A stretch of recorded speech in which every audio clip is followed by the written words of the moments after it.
Hello everyone and welcome to another F1 2020 gameplay video. This is the 5 Red Lights. My name is Aaron and today we are in Spa-Francorchamps for a little bit of my team career mode. Subscribe if you're new here and leave a like if you enjoy this sort of video. So a little bit of background. My team is called Ace Bentley Formula 1 Racing and my teammate is George Russell. We are at Spa. I'm actually the defending world champion in season 5.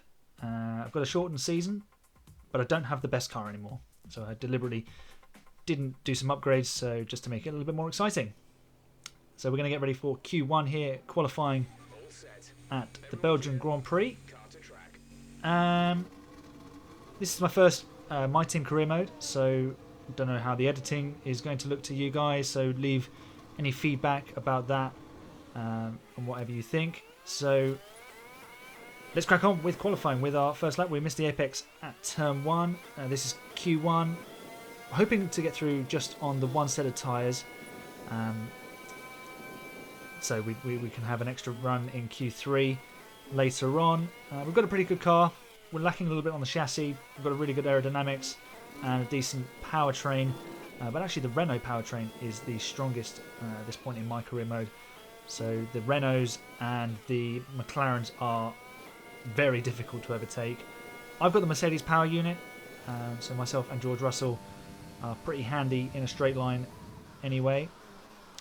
Just a little bit behind the Renaults. The Ferrari and the Honda power unit are pretty much the same. So coming across the line for our first lap in Q1, it's 1:40.3, which is good enough for 8th place at the time, but we qualify 14th.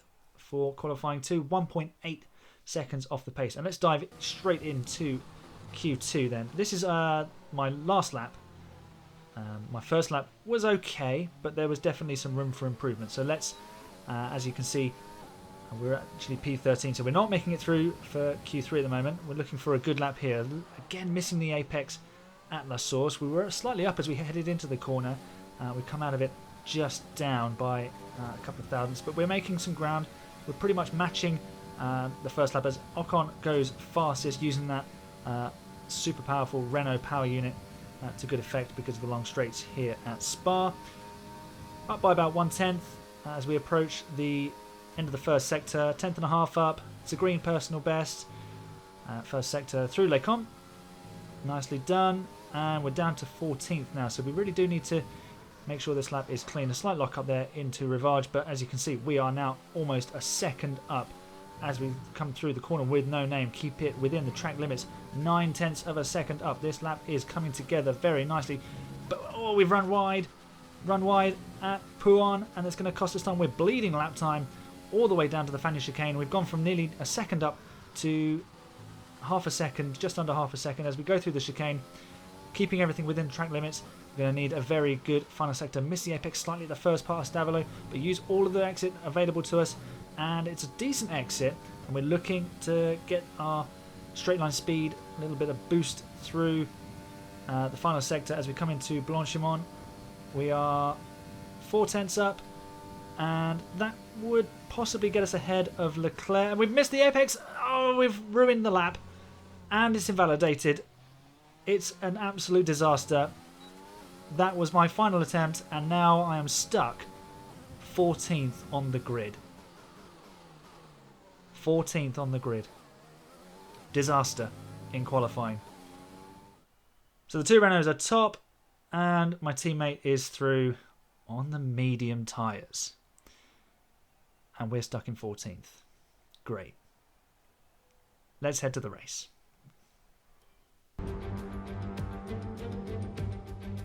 Welcome along then to the Belgian Grand Prix, the race that gave us the maiden victory for the Jordan team in 1998. And in the same team, the phenomenal debut of a young Michael Schumacher. There's always something special around one of the many corners of this fan favourite circuit. Spa-Francorchamps then, a historic 19-corner circuit with a lap distance of 4.35 miles. There's over 100 metres of elevation change here, and with long stretches of the lap spent flat out, a good top speed will be vital for success. Anthony Davidson is here once again for today's Grand Prix. Let's talk about Herbert. No grip penalties, no mitigating circumstances, just a poor qualifying performance and a very disappointing start position for them today. It's not a nice feeling, I promise you. They've got a quick car underneath them, but they've got onto the grid today and they need a pair of binoculars to see the start lights. They'll be desperate for a good start to make up for some of that deficit. It's time to see how our drivers are stacking up after yesterday's exciting qualifying session. George Russell will begin today's event from pole position, and Valtteri Bottas will line up alongside. Moving on to the rest of the grid, we have Hamilton, Perez, Pierre Gasly and Kvyat, Sainz, Ocon, Ricciardo and Alexander Albon, Verstappen, Leclerc, Lando Norris, Herbert, Giovinazzi, King, Lance Stroll and Nick de Vries, Magnussen, Mazepin, Matsushita and Nicholas Latifi. Which of these talented drivers will come out on top today?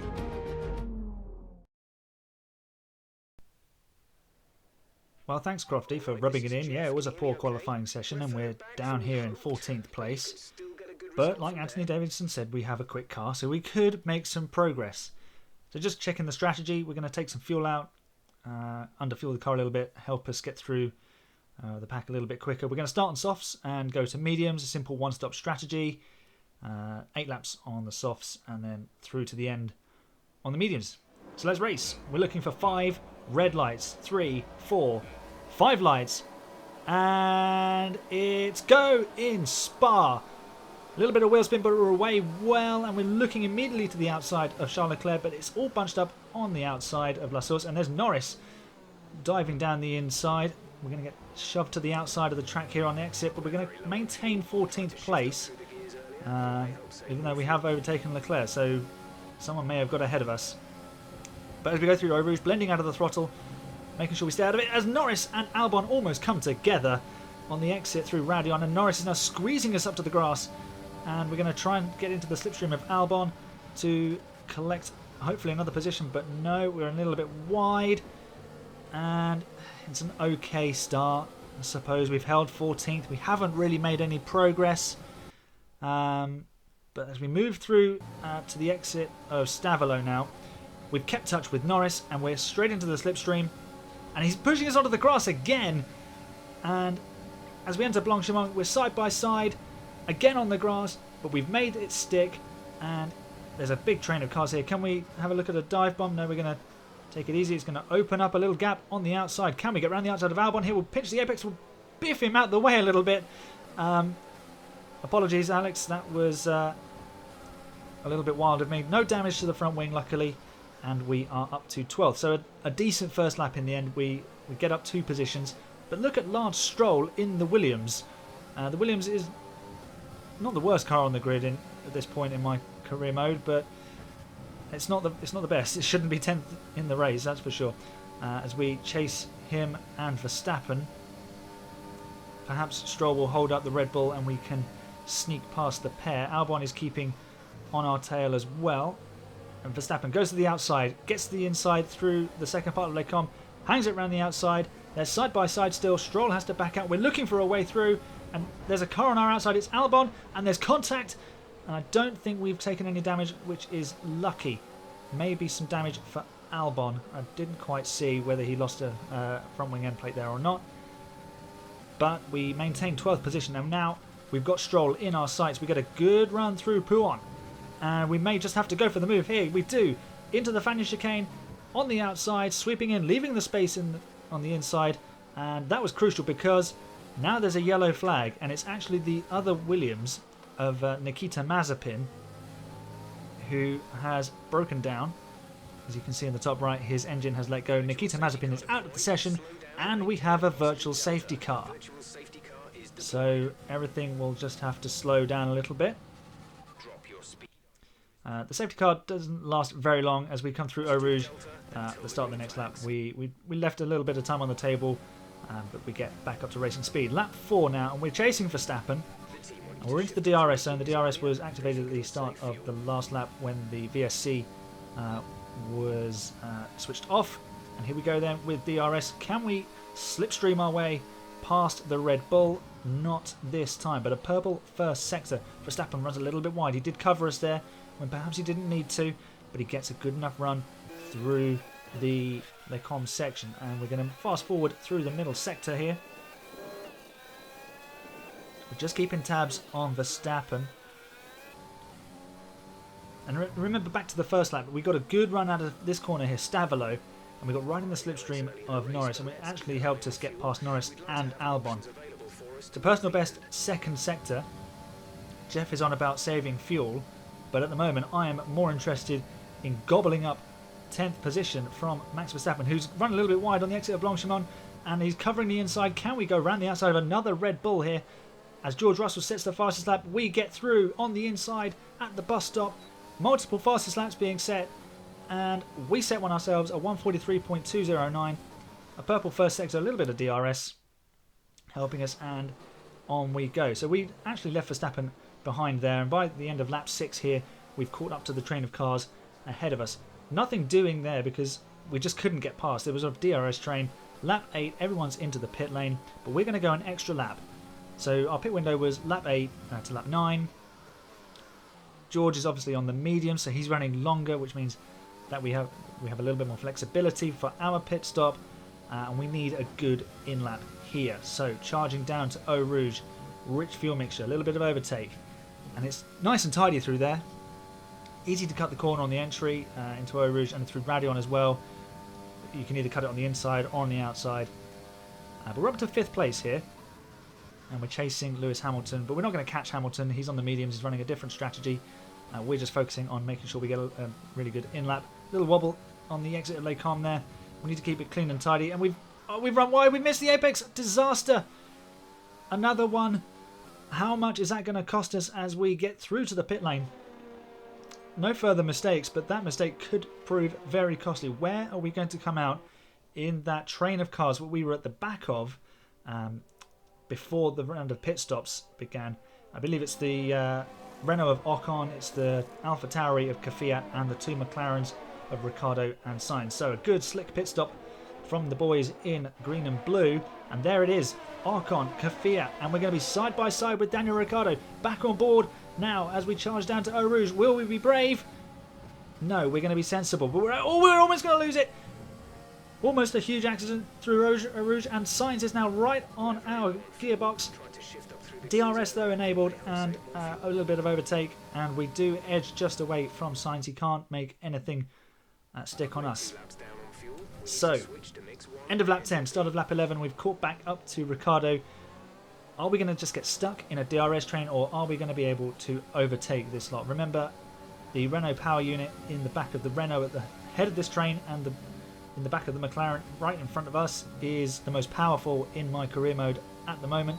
We get the DRS, we've got rich fuel mixture, we've got overtake enabled, and we're in the slipstream. Ricciardo has DRS too. He moves to the inside, leaves us the outside line. We're going to go down the outside, late on the brakes, and we're going to sweep through for 8th place. Very happy with that move, and on we go, looking to chase down Kvyat and Ocon, which we've done by the end of lap 11. We're right on Kvyat's tail, and we're going to get the DRS. Is there a way through at La Source? We're going to have a look. He's going to pinch the apex, and he's going to leave us space. Oh, corner cutting warning. I hope that's not going to come back to bite us. And I hope we didn't get any damage there. I don't think we did. It would have shown up if we had done some front wing damage. But hopefully we can get Kvyat with the DRS here. But he seems to be pulling away. We're about 3/10 behind. 2/10. We're closing. But actually, it's Kvyat who's having a look at Ocon, who I think is on the hard tyres. Kvyat goes around the outside of the Frenchman in the Renault. And can he make the move stick? On the entry to Rivage, he can, I think. Still hanging it around the outside, and yet he will make that stick. So Kvyat moves up to 6th place, and Ocon is now the car in front of us. Now, we made a mistake at Rivage earlier, and we picked up that corner cutting warning, which was our second. And here we're just going to compound everything because we run wide, and there's a 3-second time penalty for multiple warnings. So a difficult weekend just got a little bit more difficult. And it's about to get a little bit more difficult because as we go through the Fagnes chicane here, on the right we seem fine, and then here on the left we pick up a bucket load of understeer. And, well, we've got damage. It hadn't flashed up. We've got damage to the front wing. So now we've got 3-second time penalty. We're trying to fight back through the field, and we've got damage to our wing. So let's see how we get on the next lap after we've realised that we've got damage to the wing. Obviously then have to drive accordingly, try and drive around the issue. Purple first sector with the aid of DRS. Still trying to chase down Ocon and Kvyat. We're closing the gap. But of course it's through here, through Pouon, where we're going to be really hurting. We lose a little bit of time. Through the Fanish chicane, driving around the problem. Through Stavolo. It's a purple and then a green middle sector. So this lap's coming together quite nicely. Through the bus stop, again we'll get DRS over the start-finish straight. And with a bit of a damaged front wing, we actually set the fastest lap of the race, a 42.261. As we start lap 15, but we couldn't really maintain that, and we couldn't get past Ocon. But as we cross the line to start lap 18, this is the closest we've been. Into La Source, we get it in nicely. Ocon gets a little bit leery on the exit, a little bit of wheel spin and oversteer, and now we're right where we want to be, in the slipstream, almost pushing Ocon down the hill and back up the hill again through Eau Rouge. Surely this time we will be in prime position with the DRS, and here we go. It's going to be very, very easy, and Esteban Ocon is all gone behind us. That was a rubbish pun, wasn't it? Leave your hate for that one in the comments. Now we are chasing down Kvyat, so a couple of laps later, pretty much a similar situation, but we're not quite as close here. We'll get a good slipstream though on Kvyat. Half a second back. He doesn't have DRS, and there's no one ahead of him slipstreaming him along. So we're just going to cruise up to the back of the Russian, and we're going to dive down the outside, very similar to our overtake on Ricciardo. Leave the space on the inside, make sure we secure it through the second part of Lecombe, and there we go. It is P6 for us, but we do need to open up a 3-second gap. So remember, we picked up that penalty. We're probably going to have to give up the position to Kvyat and maybe to Ocon, but we've run wide on the exit of La Source, and Kvyat has gone straight back past. So this is far from ideal. 2 laps to go. 3-second time penalty coming our way at the end of the race, and we're stuck fighting with Kvyat when we really need to be ahead of him and moving on with things. So we move back up the inside on the Kemmel Straight. Much more easy overtake this time. Get everything nicely slowed down for Lecombe. We're back up to 6th place, but how many positions are we going to have to give back? Hopefully only a couple. And again through Rivage. Going to need to keep it all neat and tidy. Kvyat is right on our tail as we exit the corner with no name. And everything's looking fine, so we're just going to keep it clean and tidy through Pouon. And we're going to stay on board all the way through as we run wide there and pick up a track limits warning. I think that was our 4th one of the race. Through the Fanish chicane we go. Again, we're just having to drive carefully. We're trying not to exceed track limits. We're struggling to hit apexes, and Kvyat is back up our inside. We hang it on the outside through the second part of Stavolo, and that has all allowed Esteban Ocon to close to within DRS. At the moment, the 2 McLarens and Verstappen are a little bit further back, so we should be okay to finish probably P8 as we come down to the bus stop for the penultimate time. Gasly is now 2.8 seconds up the road, so we're going to be 2.9 as we cross 3 as we cross the line. We're going to be looking to close that gap to him by about half a second maybe, to give us a little bit more leeway. So just keep an eye on that in the top left, that time in the top left. As we go down the straight for the final time into Eau Rouge, through Radion at the top of the hill and onto the Kemmel Straight, and we open up the gap to Kvyat to about 0.4 of a second, but we've actually lost half a second to Gasly. Perhaps that is the damage to the front wing playing its part on the tyres just wearing out, and we're just not able to close the gap. It may just be the Renault engine is superior down the Kemmel Straight as we go through Lecombe one last time into Rivage. Keep it clean and tidy, a small lock up at the front right there, and it's all looking quite nice at the moment. We're just keeping things steady. We go through the corner with no name, and Kvyat's actually got a run on us here. He's going to appear on the left hand side there, on the inside to Pouon, and we just about close the door. He's still there. Very lucky we didn't actually have a huge accident. We're still battling with Ocon. It's battling with Kvyat, and this is going to allow Ocon to actually get past the Toro Rosso, the AlphaTauri. Kvyat and Ocon battling side by side there. Then look back because I don't want to miss an apex. But we get a good exit, and those two battling side by side will actually cost each other time, about a second as we go down this straight. Valtteri Bottas sets the fastest lap and wins the Belgian Grand Prix. My teammate, having started from pole position, I think finishes second. So we dive into the bus stop for the final time. If you look at the gap to Gasly, it was 3 seconds as we crossed the line to start this lap. We've lost 2 seconds. We finished P6 on the road. Where do we end up? 10th. 10th. All that battling on the last lap has cost us 2 extra positions. We get driver of the day, but that's small consolation. Mercedes win again. Bottas at the moment is leading the World Championship. I think he takes the lead of the World Championship with this one. But 10th place, bearing in mind we started 14th. Yeah, suppose that's okay. But we did pay the penalty in the end. We picked up that 3-second penalty with the damage. But the mistake really, I think, was on the in-lap before our pit stop. At Rivage, had we not run wide, we wouldn't have been stuck behind Kvyat. We wouldn't have picked up the damage. Then perhaps we wouldn't have picked up the penalty. And perhaps we would have been able to get after Pierre Gasly. But that is racing at the end of the day. And those three get to spray the champagne. I'm sat here with a cup of tea and a single point. So let's look at the final standings.